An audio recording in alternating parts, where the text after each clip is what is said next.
Sabe uma coisa que eu sempre fico pensando? O que de fato define um grande líder? A gente costuma colocar as pessoas em caixinhas, né? Ou é o conquistador, o general brilhante que expande o território na força, ou é, sei lá, o administrador metódico que constrói tudo com lei, com organização. Agora, encontrar alguém que é mestre nas duas coisas? Isso é muito raro. É verdade. Geralmente as habilidades são quase opostas. A mentalidade de um general não é a mesma de um gestor de Estado. Exato. E é por isso que o material de hoje é tão fascinante. A gente vai mergulhar num texto de uma Bíblia de estudo, especificamente o capítulo 18 de Primeiros Crônicas, que descreve exatamente uma figura assim, o rei Davi. E a nossa missão aqui é tentar entender como ele, aparentemente, do nada, conseguiu consolidar um reino tão poderoso. E o texto é quase um estudo de caso sobre construção de nação, sabe? Em alta velocidade. Ele não tem muita poesia, é papum, direto, factual, e dá um panorama incrível da estratégia dele. E bota velocidade nisso. O capítulo começa e, de repente, pá, Davi está vencendo em todas as frentes. Ele derrota inimigos históricos, tipo os filisteus, e toma uma cidade super importante, Gate. Logo em seguida, domina os moabitas. É uma sequência que parece até fácil demais. Mas essas primeiras vitórias, elas são a base de tudo. Pensa no mapa. Filisteus a oeste, na costa. Moabitas a leste. Ao derrotar eles, Davi não está só ganhando batalhas. Ele está criando uma zona de segurança em volta do coração de Israel. Entendi. Ele está trancando a porta da casa. Exatamente. Trancando a porta antes de pensar em expandir o quintal. Sem essa estabilidade inicial, qualquer campanha maior seria, assim, um suicídio. Faz todo sentido. Primeiro arruma a casa. Mas aí, a escala da coisa muda completamente. A campanha seguinte é contra um rei chamado Hadadezer, de Zobá. E os números que o texto dá são, absurdos para a época. 1.000 carros de guerra, 7.000 cavaleiros, 20.000 soldados capturados. Isso não é mais uma briguinha de fronteira, né? É guerra grande. É guerra em escala regional. Hadadezer era um player importante ali. E essa vitória tem duas consequências gigantescas. A primeira é geopolítica. O texto diz que o domínio de Davi vai até o rio Eufrates. Isso transforma Israel, que era um reino local, na grande potência da região. Mas a segunda consequência, que as notas de estudo ajudam a gente a sacar, é teológica, é simbólica. Teológica, como assim? A promessa original feita a Abraão séculos antes dizia que a terra prometida ia do rio do Egito ao grande rio Eufrates. Então, quando Davi chega no Eufrates, para quem está escrevendo crônicas, ele não está só conquistando terra. Sei. Ele está cumprindo uma promessa divina, realizando o destino de Israel. Isso dá para a conquista um peso, sabe? Um peso sagrado que vai muito além de uma simples vitória militar. Uau, isso muda tudo. Dá outra dimensão para a campanha. Mas tem um detalhe nessa história que, nossa, me chamou a atenção. E é bem brutal. O texto fala que Davi já retou a maioria dos cavalos dos carros de guerra. Peraí, já retar. Isso soa cruel e até um desperdício. Por que ele fez isso? Por que não usar a cavalaria que ele acabou de capturar? É uma reação lógica, mas a resposta é puro pragmatismo militar. Jarretar é cortar os tendões das patas traseiras do cavalo. O animal não morre na hora, mas fica inutilizado para a batalha, para sempre. Nossa, Agora, por quê? Davi capturou a arma mais tecnológica da época. 1.000 carros de guerra. É como capturar 1.000 tanques hoje. Só que cada carro precisa de pelo menos 2 cavalos, mais os de reserva. A logística para alimentar e cuidar de milhares de cavalos no meio de uma campanha em território inimigo... entendi. Seria um pesadelo. Ele não tinha como sustentar essa estrutura. Exatamente. Então ele toma uma decisão tática brutal, mas eficiente. Ele inutiliza o principal ativo militar do inimigo, garantindo que Hadadezer não se reerga rápido. O texto diz que ele guardou cavalos para 100 carros, provavelmente para incorporar no exército dele. O resto, ele neutralizou. É a lógica fria da guerra. E essa onda de vitórias não para por aí. Quando os sírios de Damasco vêm ajudar o Hadadezer, Davi derrota eles também, e de forma decisiva. E não é só uma batalha. Ele instala guarnições militares na Síria. Isso significa ocupação e controle. Exato. Então, num piscar de olhos, o texto mostra Davi dominando tudo. Ele não está só defendendo, ele está redesenhando o mapa do poder na região. É uma campanha relâmpago que estabelece um império. Em poucos versículos, Israel passa de uma confederação de tribos meio instável para o poder dominante entre o Egito e a Mesopotâmia. Ok, então ele se torna essa potência militar imbatível, mas a gente sabe que só força bruta não sustenta um reino por muito tempo, certo? Como é que ele transformou essas vitórias todas em algo duradouro? Essa é a pergunta-chave.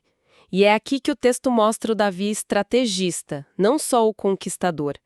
Ele nos apresenta uma figura nova, Tou, rei de Amate, e a interação deles é uma aula de diplomacia. E é interessante porque o Tou não luta, ele manda presentes. Exato. O texto faz questão de dizer que Tou era inimigo de Hadadezer. Ele vivia em guerra com o cara que Davi acabou de aniquilar. Quando a notícia da derrota do seu arqui-inimigo chega, Tou não vê Davi como a próxima ameaça, ele vê uma oportunidade. O inimigo do meu inimigo é meu amigo. O clássico. Ele envia o filho com presentes caríssimos, ouro, prata, bronze, para parabenizar Davi. Isso não é um tributo como o que os moabitas pagavam, né? É diferente. Totalmente diferente. O tributo é uma obrigação imposta a um povo derrotado. O presente de Tou é um gesto diplomático voluntário. É o reconhecimento de que Israel é a nova superpotência e é uma oferta de aliança. Davi ganha um aliado ao norte sem disparar uma flecha. Ele transformou vitória militar em capital político. E falando em capital, e os tesouros de guerra? O texto fala de escudos de ouro, uma quantidade imensa de bronze. O que um rei faz com tanto metal? Vira tudo joia para o palácio? Poderia. Mas é aqui que a gente vê o planejamento de longo prazo de Davi. O texto diz que ele consagrou todo esse tesouro conquistado e o que ele ganhou de presente ao Senhor. À primeira vista, parece só um ato religioso, mas as notas de estudo mostram que isso tinha um propósito extremamente prático e visionário. Que seria? Todo aquele bronze estocado e guardado como sagrado virou a matéria-prima para o maior projeto nacional da história de Israel, que seria feito pela geração seguinte. Foi com esse bronze das guerras de Davi que o filho dele, Salomão, construiu as peças mais icônicas do Templo de Jerusalém. O mar de bronze, as colunas gigantes, os utensílios. Não acredito. Pera aí, então, as batalhas de hoje estavam literalmente construindo o templo de amanhã? A guerra de Davi estava financiando o grande símbolo da identidade e da paz da nação sob o reinado de Salomão? É exatamente isso. Isso é outro nível de planejamento estratégico. Ele não estava acumulando riqueza para si. Ele estava acumulando os recursos para solidificar a identidade nacional e religiosa do povo dele para as próximas gerações. A guerra financiou o legado. É impressionante. Mas para essa prosperidade durar, não basta ter dinheiro e alianças. Precisa ter um governo que funcione no dia a dia. E é aí que o texto muda completamente o foco, né? Sim. Depois de toda a ação militar e diplomática, o ritmo desacelera e o foco vira interno. O texto faz uma declaração muito importante. Davi reinou sobre todo Israel e fazia juízo e justiça a todo o seu povo. E para provar que isso não é só uma frase bonita, ele nos dá o que parece ser um organograma do governo. Quase uma lista do gabinete ministerial dele. O que essa lista nos diz sobre o reino dele? Ela nos diz que o governo era estruturado profissional. Não era mais um bando de guerreiros em volta de um chefe tribal. Era um Estado. Olha a estrutura. Você tem Joabe, um ministro da defesa, comandante do exército. Tem Josafá, o cronista, que era tipo o porta-voz e arquivista oficial, o guardião da memória do reino. Zadok e Abimeleque, as autoridades religiosas. Salza, o escrivão, cuidando da burocracia civil. E aí tem um cargo que chama atenção. Benaia, comandante dos quereteus e peleteus. Esses nomes não são nem um pouco israelitas. Quem era essa galera? E não eram mesmo. As notas de estudo apontam que eles eram, muito provavelmente, uma unidade de elite de mercenários filisteus. Peraí, filisteus? Os inimigos mortais que ele acabou de derrotar? Ele contratou os inimigos para serem a guarda pessoal dele? Isso parece arriscado demais. Parece contraintuitivo, mas é uma jogada política genial. Pensa bem. As 12 tribos de Israel eram cheias de rivalidades, clãs, famílias poderosas. Se Davi escolhesse sua guarda pessoal da tribo de Judá, a tribo de Benjamim poderia se sentir ameaçada. Qualquer grupo interno podia ter lealdades divididas. Já os mercenários estrangeiros... A lealdade deles era só com quem pagava o salário. Exatamente. A lealdade deles era 100% a Davi. Eles não tinham nenhuma conexão com as disputas políticas internas de Israel. E isso os tornava a guarda pessoal mais confiável possível para proteger o rei contra traições e conspirações que viessem de dentro do seu próprio povo. Que jogada! Então ele basicamente contratou uma segurança de elite estrangeira porque talvez não confiasse 100% nas facções internas do reino. É uma tática de mestre, mas também revela o nível de intriga política que ele devia enfrentar. É uma demonstração incrível de como ele entendia a natureza do poder. E para fechar essa estrutura, o texto menciona que os filhos de Davi eram os primeiros à mão do rei, ou seja, seus principais conselheiros. Ele não está só governando no presente, ele está integrando a próxima geração na estrutura de poder, estabelecendo as bases de uma dinastia. Então, quando a gente junta todas as peças, a imagem que surge é de um líder completo. Ele é o general implacável que expande o território, depois se revela um diplomata astuto e um planejador de longo prazo. E, por fim, é o administrador que cria as instituições de um governo estável e, segundo o texto, justo. E o mais importante é entender que esses 3 pilares não são isolados. Eles são interdependentes. A força militar garantiu os recursos para a diplomacia funcionar, a diplomacia e a riqueza financiaram a estabilidade interna e a administração organizada permitiu que o reino não entrasse em colapso.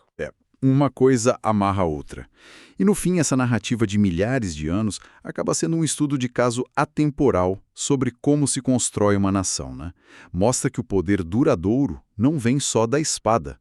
Vem da habilidade de gerir recursos, de construir pontes e de criar instituições justas. Sem dúvida. Mas isso também nos deixa com um pensamento final, sabe? Uma ponta solta. O texto pinta esse quadro de ordem, de controle, com Davi no comando.